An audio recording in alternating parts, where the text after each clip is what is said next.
Hello, everyone, and welcome back to Retention Chronicles. I'm psyched for today's episode. It is the first one that we are recording after the Thanksgiving season. So, for me, that has been a really, really great time with family, and we're excited to launch into it today.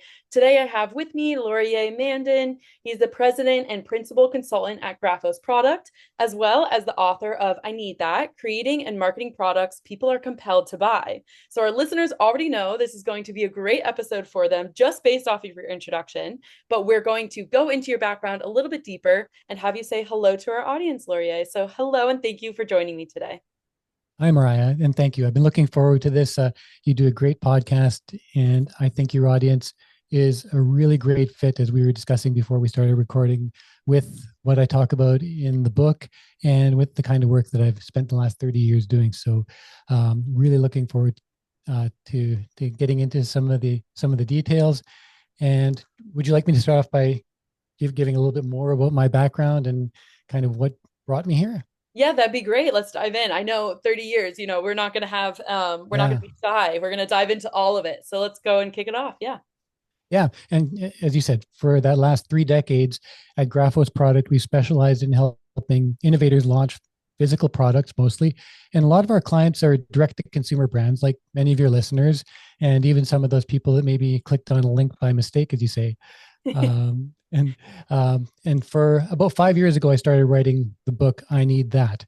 And I talk about that a little bit in the intro to the book, that the main reason that I wrote this book was because I felt that way too many people create products with kind of putting themselves on this direct trajectory to failure without really understanding not just what their potential buyer really does need from them, what they need from a product, but how to connect with those people's minds to get the ideal buyers that are there, to understand why the product is such a great fit for them and the good it can do in their lives. So it could be, the problem could be that they have created something that's not quite the right product, or that they're not communicating the benefits, the real reason to buy, to the right people. And sometimes it's a combination of both.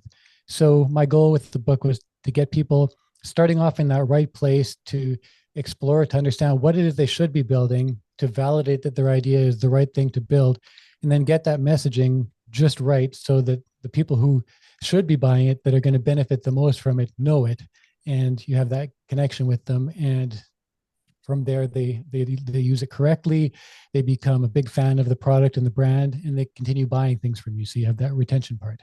Yeah. Yeah, I can't wait to dive in and kind of explain the different strategies and the different elements that you go into in the book. Mm. And I think as you alluded to, or as you highlighted with the crossover between this podcast and what our listeners are trying to achieve, and to go about something in a way that is um road mapped, but still has the ability to be flexible with someone's needs. Like, I love the format of the book that you have. Obviously, each chapter is split up into give different context and research. We'll even dive into a little bit of the psychology behind consumer behavior, and then you give chapter summary, and then quick wins, which I really appreciate, and I know our listeners will appreciate, just because it is easy to say, okay, this is a strategy, right? Like, this is what you should be doing. But then what are the steps that actually get you to think about, like, okay, this this is how you create a loyal customer, or this is how you create a great product that is maybe the product that solves the problem it solves for you is if you tweak it just a little bit, that resonates so much better with the mass market, right? So I really appreciate the format in which you laid out the book, because I think there's a lot of books out there, and just a lot of strategy and a lot of community and a lot of email newsletters and whatnot, for people who are trying to get started in the space, which is great because there's so many different things that you can pull from different people and their experience. But I think sometimes it's hard to apply that to your own business when you're trying to start out, of like, you just see I'm using air quotes, you see their like peak, right? Their first peak in a business of like, how did they get to 1 million ARR or something like that, right? But you're not seeing all the little decisions they make up until that point. Um, so it's going to be a fascinating, fascinating podcast episode. And I thank you again for being here with me. I want to ask, with just diving into your background just a little bit, what kind of inspired you to get into this field? I think it's fun to always have that context before we launch into the more, technical side of the podcast.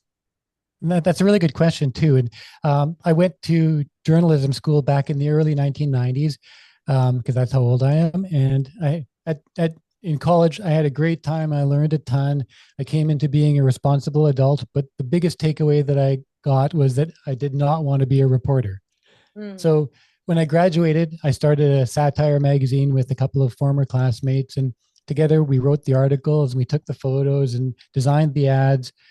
And I realized that I really loved how those pieces came together, especially the ad design and working with people who had products and services to sell and translating that, what that offer was, into the messaging and coming up with visuals. And so magazines are really hard. And like most, the magazine didn't make it. We did it for about a year. But in 1993, in the depth of a recession, I decided to start my agency, which I called Graphos. And I leased a corner office on the most prestigious street in my city with not a single client lined up, and learned on the job how to run a business and how to run an agency. And I made ads and designed high-end brochures for all kinds of clients, and started creating websites as those started to be a thing. And it wasn't too long before, through working with all different kinds of models, that product businesses became my favorite. So right since those early days, I liked working with helping people launch products, and realized these companies needed not just ads and packaging, but strategic expertise to reach their customers for leads and sales. And so we built strategy way back then, even into a core part of our business model. And now we work with consumer and B2B product makers, helping them brand, market, and scale their products. And most importantly, though, we help them position and strategize so they get the messaging right. And we've always had some really great designers, and my creative director has been with Graphos for 17 years now, and he's one of the best I've ever worked with. But that isn't very helpful to have great design and creative and great photography if the strategy isn't done really, really well. So that's how I got to the point I am with the company.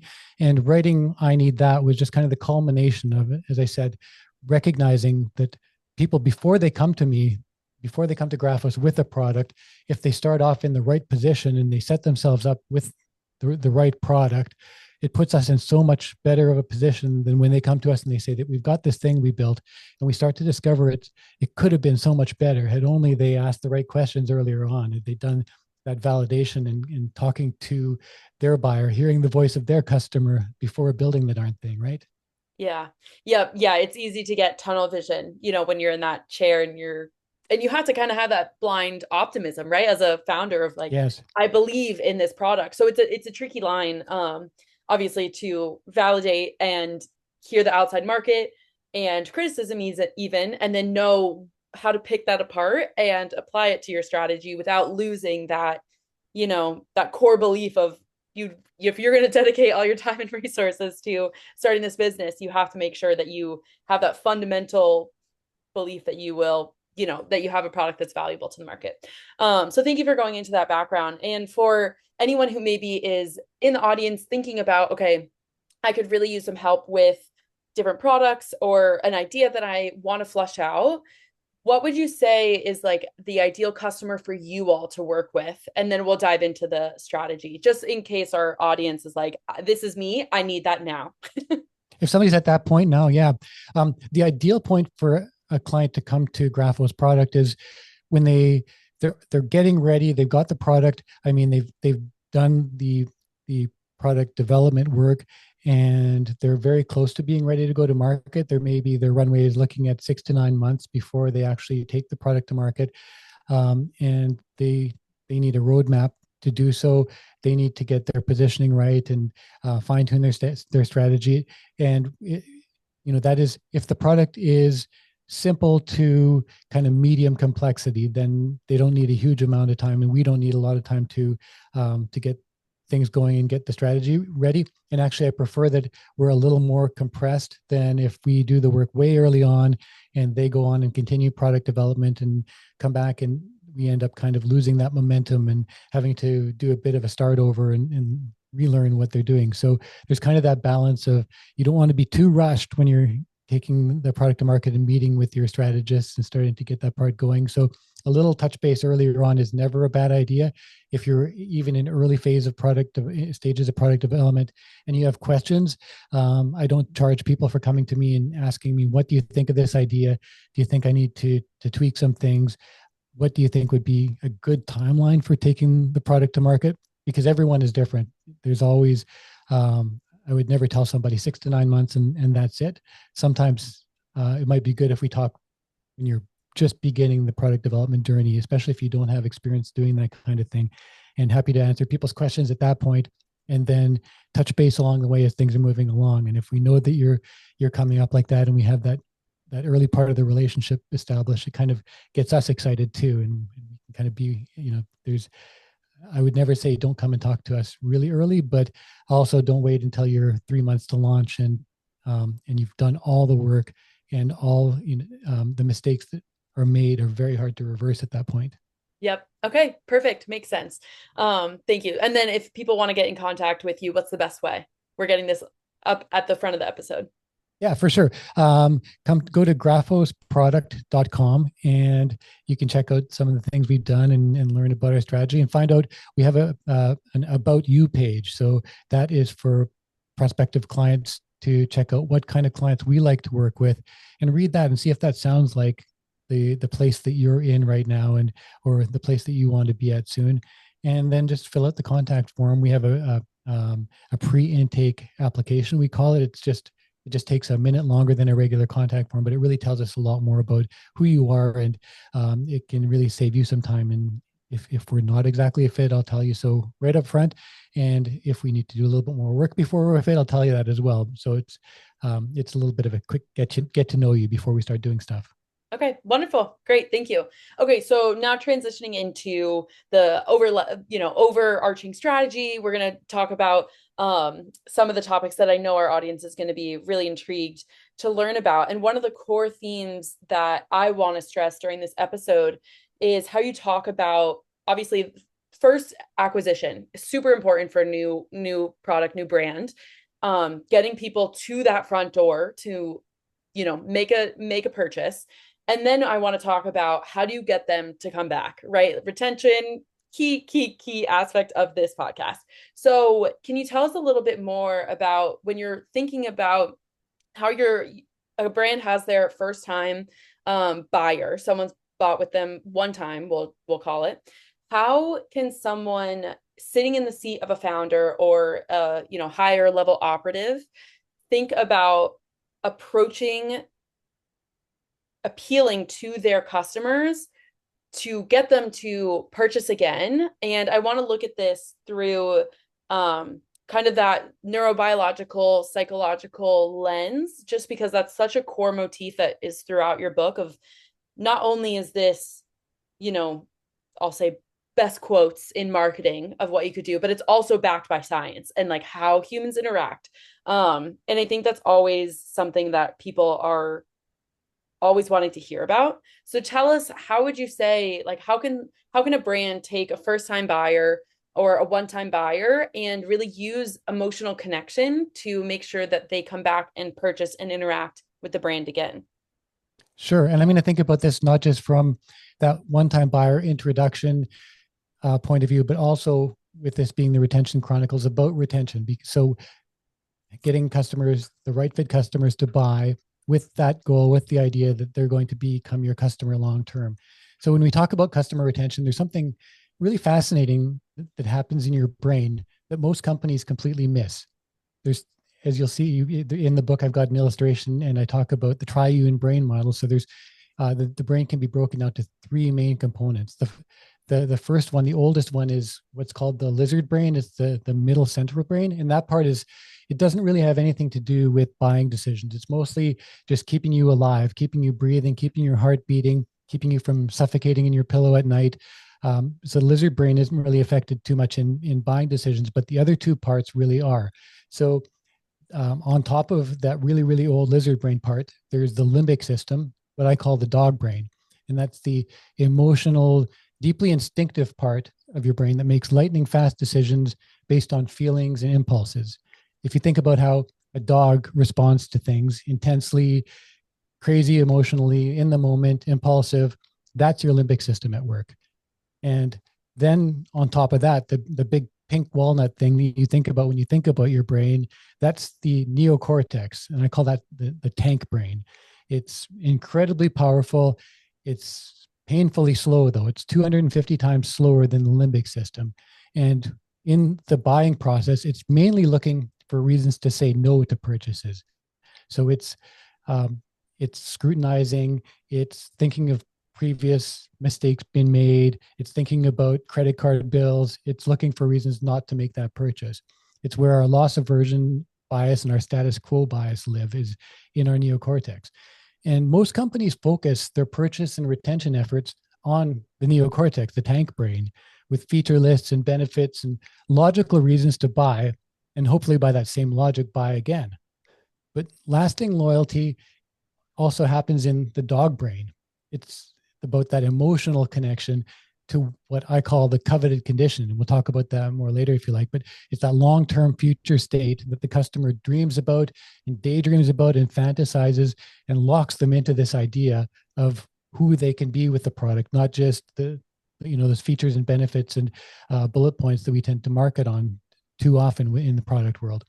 If you look at a brand like Peloton, they could focus on workout metrics and equipment specs and the silence of their bike and all those other things, but instead they tap into the possibility of belonging and achievement and transformation and who you can become, because their ideal buyer is not somebody who is going to fall off a routine. It's somebody who's going to subscribe and, first of all, buy the bike plus, and then they're going to buy the tread, and then they're going to buy the rowing machine, and they're going to keep on growing and becoming a better and better customer, and becoming more valuable as they talk to their like-minded friends and spread the word and build that community of high achievers that are the ideal customer of the Peloton brand. So they share their achievements and celebrate milestones and get attached to the instructor personalities, and all the while becoming that fitter person that they've always fantasized about being, and they're achieving their coveted condition. And that's why Peloton owners become such passionate advocates, because the product then transcends fitness and becomes about the identity. So when you deliver on emotional promises like that, the vision of who your customer dreams of being, who they dream of becoming, you're building this tribe, this group of enthusiasts who can't help but stick around and share their story and buy your other product.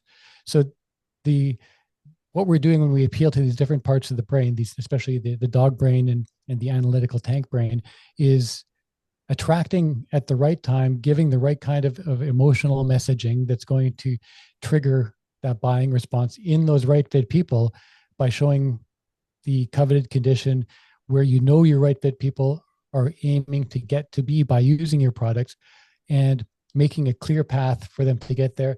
And then we can talk more as we go on too about creating those ideal successful experiences. So because if somebody buys something and it doesn't work for them, they use it wrong and it breaks, or using things wrong in general, they don't feel supported with it, then they're not going to be an ongoing purchaser. They're not going to become a loyal advocate of your brand. They're going to fall back. They're going to return. If you're selling software, they're going to churn. So it's all of those things really do tie together. Yeah, I love that. So, and there's so much. This is bringing me back to my days of studying neuroscience, which I know some of our listeners and yourself know my background. When I was reading, I was like, oh my gosh, yeah, this is so fun for me. And I love that the difference between trying to appeal to logic or your tank brain, that's the fallacy almost. I don't know if fallacy is the right word, but I'm going to use it anyways, of what maybe a brand thinks is the best way to market themselves, of like, well, why wouldn't you purchase because of XYZ reason? But tying in the limbic system and seeing, okay, no, this is the emotional connection is what's going to be, quote unquote, that extra factor for someone to come back and shop with you again. Because logic can get you to, okay, if you need something because you absolutely need it, like it's an essential, essential problem that you've deemed already is high enough status that you need to buy something to solve for it, then yes, logic will maybe help in terms of comparing competitors and all that. But in terms of the loyal customers that we talk about in the D2C space, who are like, I am I am so loyal to this brand. I'm not going to shop anywhere else. I'm not going to look anywhere else because they have a great customer experience or because I love what their brand stands for or XYZ reason. It's typically the emotional side, which is a little bit harder to rationalize or to quantify when you're looking at the business metrics. But now in marketing, we're starting to get to that point where we can do so. And I think it's fascinating because I always hear from founders who are coming on here and talking about being a founder that is facing, customer facing for their brand, or being, community being such a big part, and social media, just everyone tying in and, speaking about, okay, I love this product for this reason because they go the extra mile when it comes to taking care of their customers, or because they're a small business and I want to support that because it aligns with my personal wants and my personal, my more of a moral standpoint. And so I think it's fascinating to hear the breakdown of like scientifically what's happening, what part of your brain is activated as a consumer when you're shopping and you see, okay, logic from the tank brain or from the neocortex, and then your limbic system being activated through maybe the more emotional side of things. And it's so, so fascinating to me.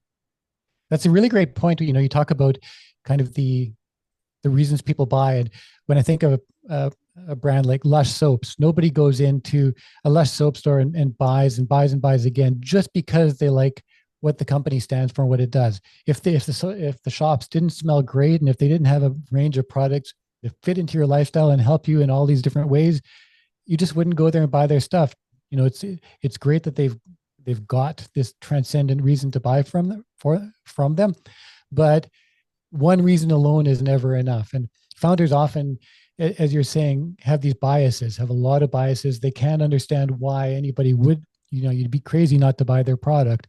But consumers aren't that way. Consumers need a lot of convincing. And the best way to convince somebody that they need something is on the emotional side, or at least that's the best way to hook people.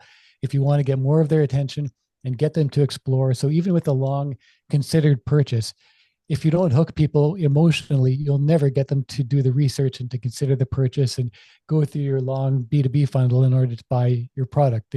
They have to be emotionally hooked at some point in order to invest the rest of themselves and use that slow, high energy using tank brain. That's another thing I talk about in the book is that our neocortex is only 2% of our body weight for most of our bodies, but it uses 20% of our energy.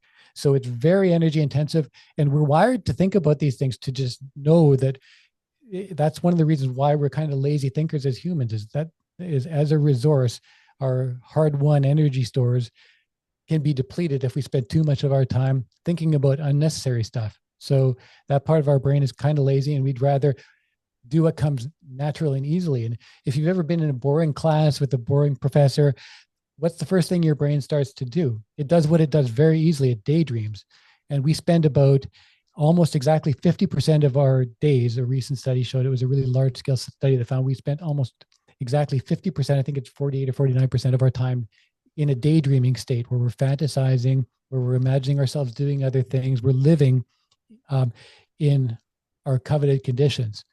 So to me, it's a really important thing for us to recognize as marketers, is that is where people want to be. That's where they go easily. So let's help them to get into that state where they can be using their third self. And that's another concept that I introduce in the book is that there's actually three of us living inside of our minds. I got this idea from Daniel Kahneman. He wrote the book Thinking Fast and Slow, and he's a Nobel Prize winning behavioral economist. And his idea is that we have two selves. We have our remembering self that lives in the past, and the experiencing self that exists in the present and draws from the remembering self in the things it does. But in reading about this research about how much time that we spend, half of our time daydreaming and just imagining other things, I realized we have a third self that lives in the future. This third self is always constructing where we want to be and daydreaming about, if we're a kid and Christmas is coming, we're daydreaming about the toys we want and the incredible, wonderful things that we're going to do with those toys. And the more we do that with any one toy, the more badly we want it. And it's no different with a hue and making a product decision. If we're looking at buying something that we saw in someone's online store and it keeps coming to our minds, and we keep on imagining that thing again and again and how it's going to take us into this place that we dream of being, this better person that we end up being, then it becomes non-negotiable. We're going to go and get that product no matter what it takes. And I tell some stories. I have a personal one I tell in the book about a cyclocomputer that, as a young cyclist, that I just absolutely had to get. And I had to get it so badly that it was solar powered, and I melted it down on a 100-watt light bulb. And I didn't have any money. I had to find the money and get the resources to buy another one of these things so that I could replace this thing that I so desperately needed. So, tying together that coveted condition with the buyer's third self, that they're that part of them that aspires to be in that place, is really, really important. And no matter what it is you're selling, if it's something that's worth having at all, then those things, those concepts are relevant to you, and they are really important to think about when you're looking at how to market to your ideal buyers, those people who are going to succeed and talk about your brand and buy again and again. Yeah, I think that's a great point. And I love the examples that you're giving along the way of Peloton or Lush, or the bike monitor. And I would love to kind of double tap on that and talk about some of the real life examples of brands, because I think that really helps contextualize for our audience. And so if you have any other examples of, and you talk Yeah. about a lot in the book, of, of those must-haves where people are like, I need this. You can't convince me otherwise. Like, I'm going to buy this. I'm gonna find a way to buy this. Because it's fascinating. Well, just on the weekend, I was listening to a podcast with Roy and Ryan Cedars, and these are the guys that created Yeti. And they were talking in that podcast about how they could have just marketed super durable coolers that you could stand on, which is what Roy's initial idea was with creating the Yeti Tundra. But as they started marketing and getting to know their buyer, they realized they could do a lot better than that. So they created the tagline, "Wildly stronger, keep ice longer." And then they tapped into the fantasy of rugged adventurers through brand ambassadors. They started off by getting a really well-known fly fishing guide and getting him equipped. These people, the guides in the industry, already had sponsors for their boat, for their rod, for their reel, for everything they use, but nobody had a cooler sponsor. So they realized they could quite easily get and build a community of brand advocates that are well known and respected in the industry, and start to show what you could achieve, what you could experience by having a Yeti cooler. So now they're telling a story and enabling their lifestyle, the lifestyle that their customers dream of living, and how a Yeti gives you these life-changing escapes with your ice cold drinks, whether you're on the ocean or in the wild, or even on the top of a mountain peak that almost none of their customers would ever try to reach. They're creating this weekend warrior identity for you that you dream of having if you're anywhere near their ideal buyer. And so that's why, instead of buying a cheap $25 styrofoam cooler, you're going to spend hundreds of dollars buying a Yeti cooler. And from there, on your retention journey with Yeti, you're going to buy their mugs and their clothing and gear and all the other things that they have, because they've built this whole world around that for you to achieve that desired future state that you dream of being in. And Lululemon did a similar thing. I was at a conference a couple of years ago, and I got to talk to and meet Chip Wilson, who's the founder. And he talks about, he also wrote a really good book, which I have on my shelf here, and I read it. His mother was a seamstress, and he started out making surfwear with flat seams that didn't chafe on surfers' wet skin, because if there was any kind of bumps and lumps and ridges in the stitching, it would end up it would wear through your skin when you're out there in the salt water all day, and that rubbing would become painful. And so he took those same techniques and used them to transform yoga wear into comfortable, fashionable, durable workout clothes that really became lifestyle signifiers. When people would wear Lululemon clothing, it wasn't just necessarily because they wanted the longest wearing, most beautiful, most comfortable stuff, but it was because they wanted that lifestyle, and that they dreamt about, their coveted condition with Lululemon. So they're buying into this vision of themselves as someone who prioritizes wellness and function and is part of a community of high achievers. And that little round Lululemon logo became a badge of belonging to that aspirational group, that tribe of loyal buyers. If you got time, I got one more that's a good one too. It's if you Yeah. look at what Traeger did with barbecue grills, their smoker grill pellet grills. Joe Traeger ran a heating company like with furnaces and sold wood pellet heaters for homes. But he saw that barbecue owners wanted to be more than just guys who cook outdoors. It's people who dream of being pit masters that are absolute grilling experts that everybody would come to for the best grilled food and the advice on grilling. And um, it was very often for the people who used barbecue grills, that was the only cooking they would do in their household, but they're very, very proud of what they would do. So he created not just his wood pellet grills, but eventually he built this entire ecosystem around the entire fantasy of being this pitmaster who could grill anything to perfection. So he had apps with recipes and video tutorials, a social platform where these pitmasters share their smoking success stories. And so Traeger turned the barbecue grill into this gateway for becoming the meat legend of your neighborhood. And by doing that, they don't just they're not just a one product brand, but you can buy anything related to grilling and barbecuing from Traeger now. Those are such great examples. Thank you, Laurier. Yeah, I love the three of them. And I think it's like each of them has their own reasons or what, right? Like they each have their own lifestyle Mm. that they're tapping into, but the emotion, the underlying emotion is still the same of what customers are feeling of. And I love what you said around they're buying into the vision of the lifestyle that you want.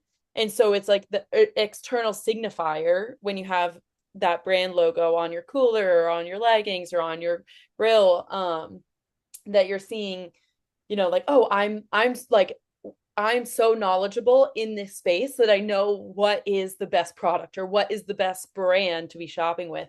And it's so fascinating because we as humans, and this goes into the psychological aspects, like, right, we want to feel like we're in the in group and um feel like we have different elements that we can relate to people with. So it's like automatically you see someone wearing that same brand, in some way you're connected because you either shop with that brand for the reason of, let's take Yeti, right? Like either because you're into this extreme outdoor life or want to be a weekend warrior, or maybe you're already experienced or you just are getting started and there's some little thread of attachment between you and a stranger. And I think that's what then builds into online communities and seeing how much people really get into, following their specific brands or interacting with them or going out to events in person, because you have that underlying understanding that, okay, this person probably, they might differ in every other way of their life, but they have some similarity that has brought them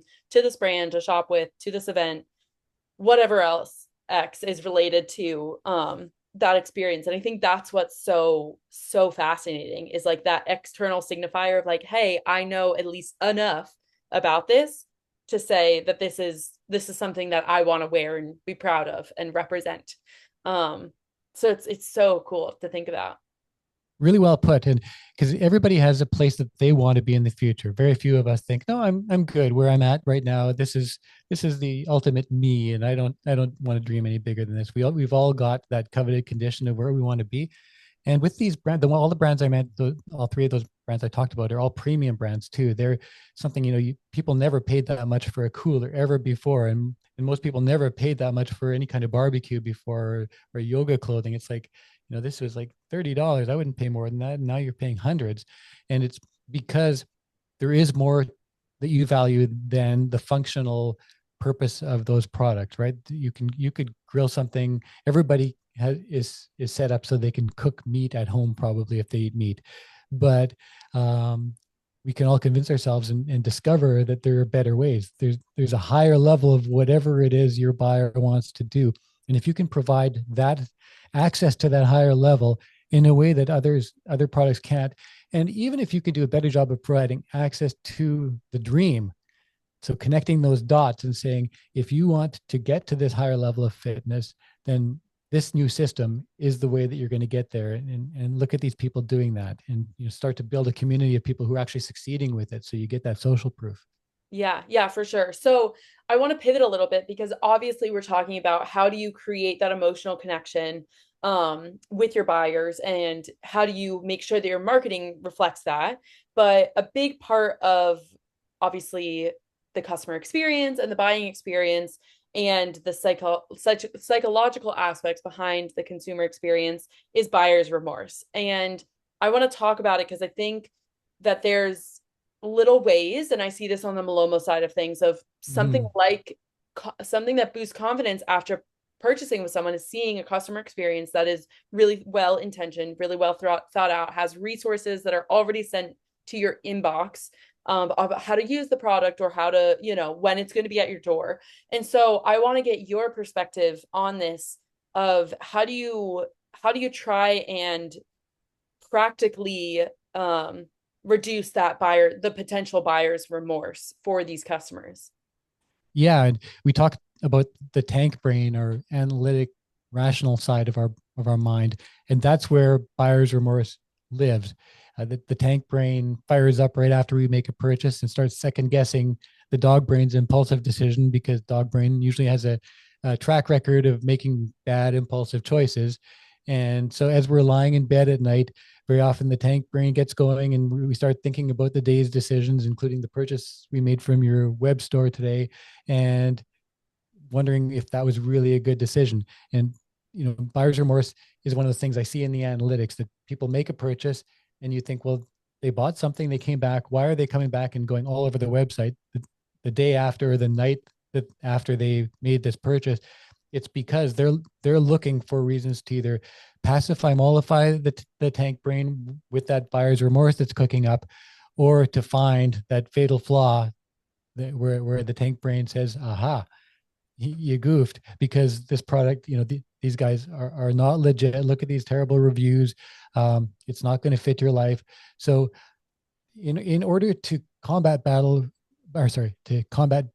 remorse, I think it's important to have kind of an overall game plan. I've got 4 basic strategies that I usually recommend for people to, right from the start, before you even have customers experiencing buyer's remorse, build out your product, build out your store, and build out your processes so that you're expecting that people are going to question what they've purchased, expect that their spouse is going to question what they're seeing on the credit card bill, and support the product in ways that it's clearly not just in the moment, but it is clearly through deeper examination, the right purchase. So first of all, when someone makes a purchase, and most of your listeners probably know this, but you got to immediately validate the buyer's emotional response for buying by showing that it was indeed smart, and it's good and it's solid, that the product is going to ship and that you're legit. So your order confirmation, making sure it hits the inbox, should remind them of the transformation they're about to experience, not just, hey, your product is coming, expect to get it in a week or whatever time frame it is, but reinforce in that confirmation email the coveted condition that they're working towards and dreaming of achieving, so that it's like, that was a good idea, and yes, I do want to become that person. And second, when they receive the product and they begin your onboarding experience, make that experience unexpectedly delightful. So make sure the unboxing is great. Think about how away luggage includes a surprise little travel guide with every suitcase you buy, or Allbirds shoes arrive in a box that feels like you're actually opening a gift. So making that onboarding experience really, really pleasant, and make it so it's absolutely confirming that was the right smart purchase. And then when they do start using the product, give your buyer early wins. Show them how to achieve something meaningful right away. Like Instant Pot includes a simple recipe guide with easy recipes that guarantee that on your first try, you're going to make easy things, you're going to succeed, they're going to be delicious, you're going to be glad you bought the product, and you're going to be a user for life. So when people make their first perfect meal, now they're confident. They've turned these advocates into these people into advocates instead of the doubters that they would have been by default if they would have just been uncomfortable using it. They put it on the shelf, and pretty soon they're deciding that they're either going to return it, or it's just not going to be the product for them.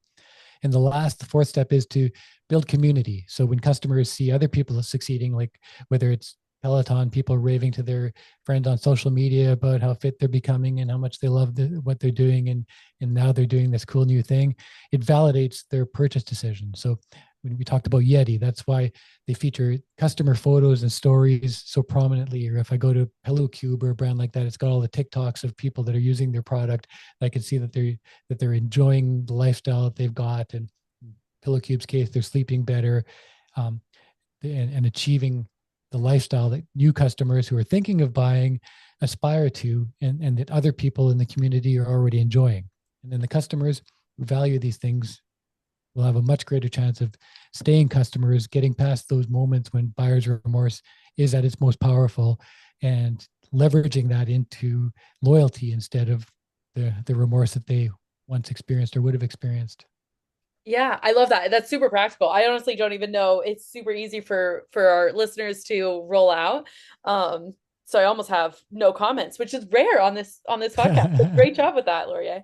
But I do want to kind of talk about that brand loyalty, because assuming, a brand can roll out Yeah. the four strategies, the four practical strategies that you just rolled out, which, by the way, should be, even if you're not trying to mitigate against customer remorse, like you haven't seen that be a big aspect, it 100% should be something that you're rolling out, just because it will pay off, like you said, in loyalty and retention.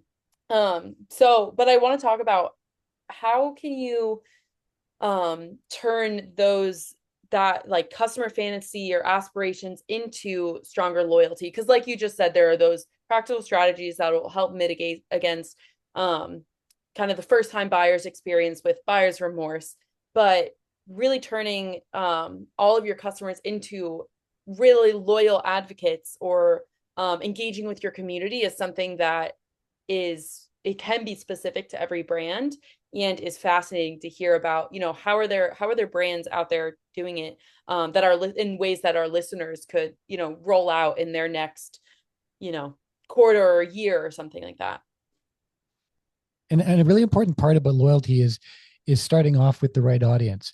That if you're targeting people who have a slim to none chance of succeeding with the product and trying to convert them into ideal users, you don't have very much chance of succeeding. But if you're in your targeting, you're going after people that have the best chance of being successful, loving the product, becoming these fans and advocates, then you're in a much, much better position than you would otherwise be. So I think working on your positioning, which is that really short, succinct messaging that connects the biggest value your product delivers with those people who are going to appreciate it the most, that is really super important. Not just because good positioning sells, but good positioning also says to the buyer, this, I am the right person for this.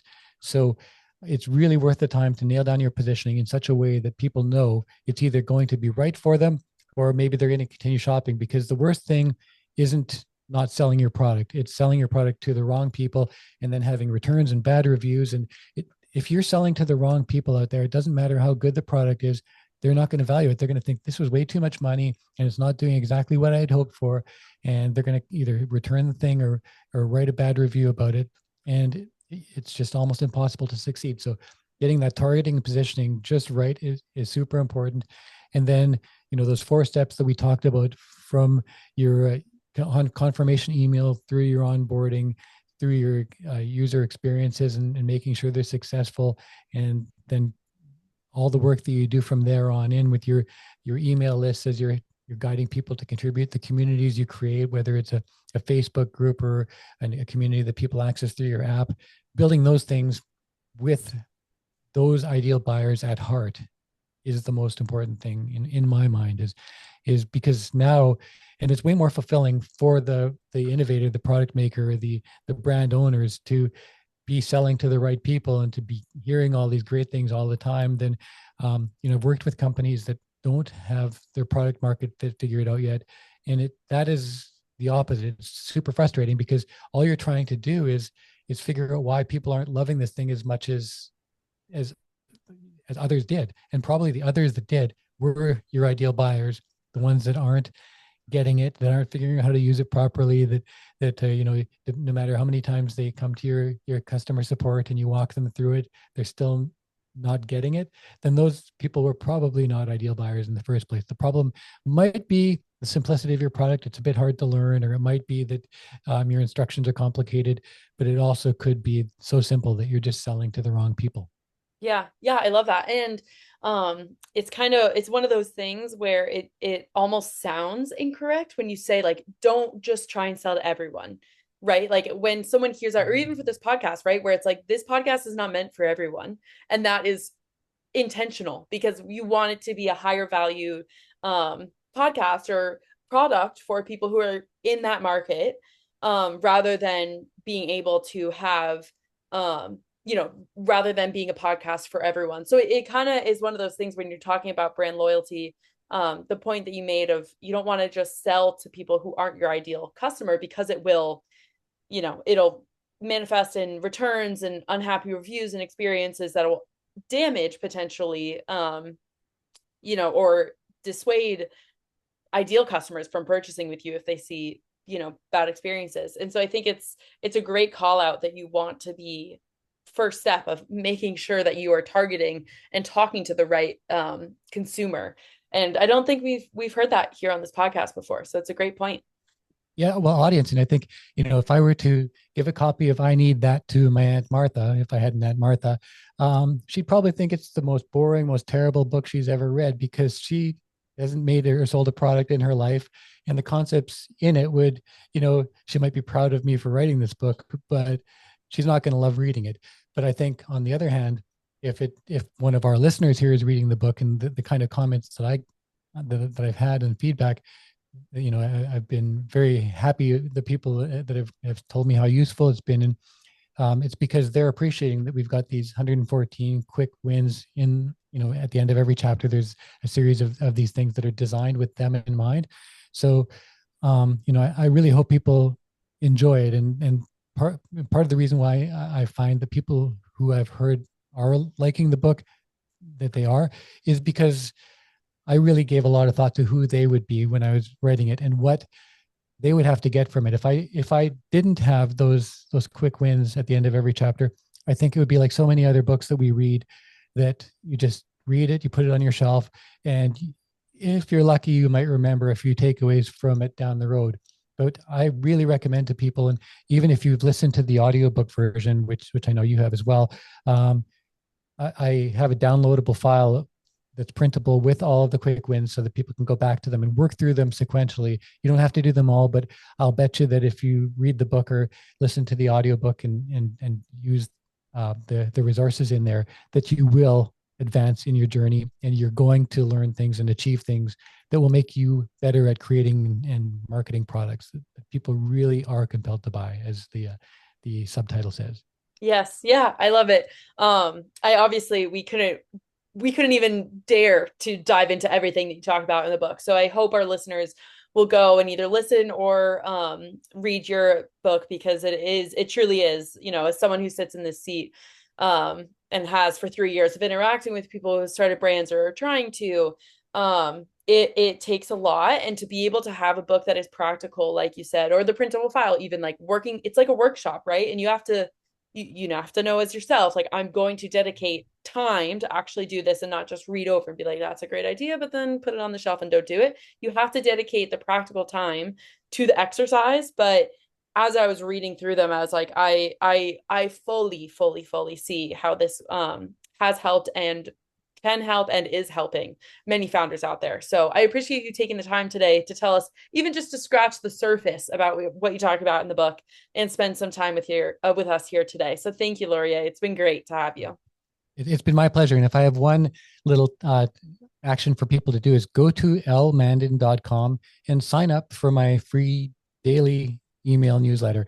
And I find that I really enjoy creating that, and I've become a daily email writer. But that's, as I said, with the purpose for the book, is the purpose of those emails is to help my, not just my readers of the book. If you don't buy the book at all, that's just fine. But sign up for my free emails, because the goal of them is to move you forward every single day and to give you value and to help you to keep on learning on your journey. So I make these emails bite-sized. I make them so that people can use them. And I've had really good feedback on that as well, that people are reading them in my I've got an open rate about 82% right now. So to me, that's one of the best signs that people are not just opening and reading them once, but they tend to continue to. And I'm also very open. I love to have people reply to the emails and give me feedback and give me ideas for other emails or tell me what you like or what you don't like about them. So please join that list if you do no other thing. And I'd love to have you on. Okay, wonderful. I will put that in the show notes as well. And I know I'll be joining. So this was great. Thank you again.